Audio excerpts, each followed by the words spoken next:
Hi, today I'm going to do a video tutorial on how to create an activity template on Google Slides.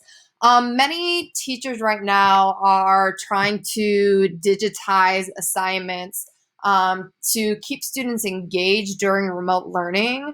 And I know that one of the challenges I experienced was creating interactive activities on Google Slides and then having students accidentally moving the structural pieces that I did not want them to touch, and then them starting to get kind of lost during the activity.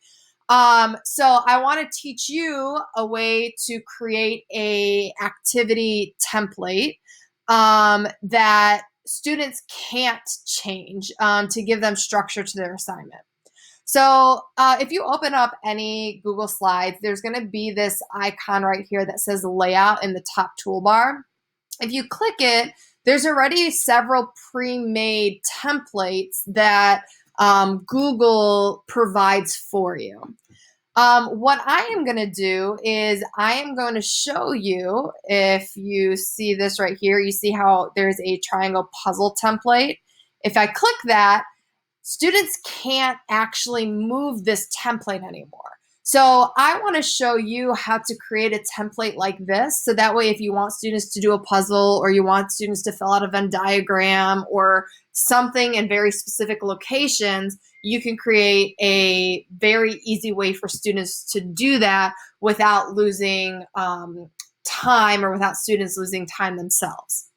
So what you are going to do in order to create a layout, you are going to go under View, and there is this option called Master. And so what you're going to do is you're going to click this page.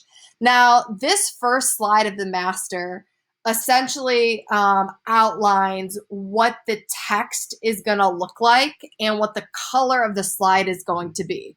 So, for instance, if I wanted to change the style, if I did not want this to be the actual font, I could go ahead and I could easily change the font to a different one. And then any of these slides would mirror this font, okay? If I were to write this first header, it would be Patrick Hand. If I wanted to change it to Gloria Hallelujah, then I would just click that, and now the first line would always be that, okay? If I wanted to, for instance, change the background color, and let's say I wanted to change the background color to red, then all the slides would turn to red. So this master copy allows you to change the fonts, allows you to change the colors. It allows you to change the sizes, okay? But I'm going to go ahead and put it back to the original, okay? I'm going to go back to Insert. I'm going to go back to Master. And what I want to do when I want to create a new template is I'm going to duplicate a layout. So I like to duplicate the blank layout, okay? And then I'm going to go ahead and hit rename. So I'm going to write triangle puzzle version 2. And the reason I'm going to say version 2 is because I already pre-made one of these down here for you, or as an example to show you what our end goal was. But I'm going to show you now how I did it. So now that I have my triangle version puzzle 2, what I'm going to do is I'm going to go back to the puzzle that I bought off Teachers Pay Teachers, and I am going to copy, I'm going to screenshot the image and I'm going to paste it. All right, I want to crop out the big triangle. So I'm going to double click it. You see the cropping icon lit up. There's a drop down arrow called mask image. And I'm going to go ahead and I'm going to select the equilateral triangle.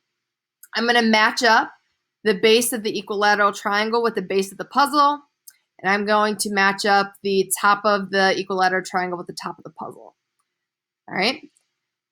Now that I have my puzzle outlined, I'm going to click off the image, and now I have what the final answer to the puzzle should look like. Now, I do not want my students to have the answer, right? That would defeat the purpose. So what I'm going to do is I'm going to get a shape, another equilateral triangle, and I am going to match it with a triangle that already exists. Okay. I'm going to then change the color using this fill icon. I'm going to change it to white, and I'm going to change the outline of the triangle to transparent so students can't see it. And now I'm covering up the answer. That's how I cover up the answer. I'm going to copy and paste that triangle over all the answers that I do not want students to see. All right. So let me go ahead and do that for all of these really quickly. There we go. And we have one more. And then when I want to change it, I'm going to copy it one more time. And when I right click it, there's an option called rotate, and I'm just going to flip it vertically. So now I have the down equilateral triangles that can cover the remaining pieces. Okay, so this should be pretty efficient as long as you know, like, copy and paste, and you know, as long as you know where the buttons are. This could take, you know, maybe 5 minutes. All right, not even. We're gonna go ahead and put that here. I'm gonna shorten this a little bit.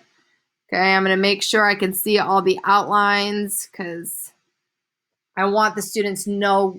I want the students to know where to put their puzzle pieces. I'm going to leave the top 2 puzzle pieces for students to see so they can have an example of what they're doing, which is matching the chemical formula to the chemical name. All right. Now that I have the template that I want the students to insert their puzzle pieces in, I might want to also insert a table. Okay. I'm going to change the top slide to, let's say, gray, or the top cell to gray and the bottom cell to white. And I'm going to go ahead and just type directions. And then below it is where I would insert the directions. Okay, so again, insert directions here. That way you can notify students what you would like for them to do.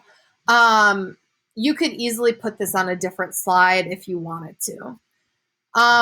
I will then go ahead and exit out of here by clicking back into the assignment itself. And if I click layout, you'll see that Triangle Puzzle version 2 is right here in the corner. Okay, if I want the background of this current slide to match that, I have to right click and apply layout. And I'm going to click it. And once I hit that, then all of a sudden the pieces will, or the template will appear below the pieces. All right, so I'm going to go ahead and move all of these puzzle pieces. All right. I'll go ahead and move them all. So that way students know exactly where they are. And I'm going to find these 2 puzzle pieces that match the ones that are already embedded in the slide. So CO3 is right down here. I'm going to delete that one out. And CO is right here. I'm going to delete that one out. And so now they won't have those 2 puzzle pieces, okay? So what I'm going to do in order to tell the difference between what's given to them versus like the puzzle pieces they need to manipulate, if I hit shift and I click on all the puzzle pieces, okay, and then I hit this format option, which is recolor, and I hit pink, then all of a sudden, oh, I missed one, pink. All of a sudden, I can change the puzzle pieces to pink so students know exactly what they're dragging and dropping. So iodine monobromide would be IBR, which is right here. So I would go ahead and insert it there if I was a student. Again, if I was a student, CO is carbon monoxide. If I go through and I am looking at my puzzle pieces, I realize that carbon monoxide is right here. I'll go ahead and insert it there. and they will continue like so until they're done with the puzzle. One of the benefits of this is, let's say I realize I made a typo in the directions, or I wanted to change what puzzle pieces I gave the students. All I would need to do is, again, go to go to View, go to Master, and then I could easily change the puzzle pieces that the students have. Okay, I could easily change that. All right. And let's say I wanted to delete this direction box because I wanted to put it on a different slide. When I exit out of here, automatically the template itself updates in your slide deck for the students. And so this has been a really beneficial way to create structured activities for students.